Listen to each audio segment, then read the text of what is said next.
நாட்டையே வெட்கி தலைகுனிய வைக்கக்கூடிய ஒரு சம்பவம் உத்தரப்பிரதேஷ் மாநிலத்துல நடந்திருக்கு.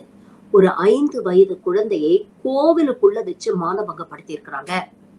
சம்பந்தப்பட்ட அந்த குழந்தையின் பெற்றோர் போலீஸ்ல போய் கம்ப்ளைண்ட் கொடுத்தா கம்ப்ளைண்ட் எடுக்க உத்தரப்பிரதேஷ் போலீஸ் மறுத்து இருக்கிறது. பிறகு இது சம்பந்தப்பட்ட சிசிடிவி காட்சிகள் சோசியல் மீடியால வைரல் ஆனதுக்கு அப்புறம் இப்போ வழக்கு பதிவு செஞ்சிருக்கிறாங்க.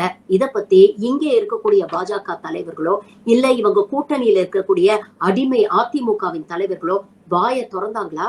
தமிழ்நாட்டுல சின்னதா ஏதாவது விஷயம் நடந்தாலும் அதை ஊதி பெரிதாக்கி அரசியல் பண்ணக்கூடிய இவர்கள் பாஜக ஆளக்கூடிய மாநிலங்கள்ல எப்பேற்பட்ட மோசமான கிரைம் நடந்தாலும் அதை பத்தி வாயே திறக்க மாட்டேங்கிறாங்களே. இவர்களுடைய இரட்டை நிலைப்பாடு இப்ப புரிஞ்சிடுச்சா? பெண்களுக்கு எதிராக நடக்கக்கூடிய பாலியல் வன்கொடுமைகளை வச்சு அரசியல் பண்ண மட்டும்தான் இந்த கூட்டங்களுக்கு தெரியுமே தவிர பெண்களுக்கு ஆதரவாக களத்தில் நிற்க இவங்களுக்கு தைரியம் கிடையாது.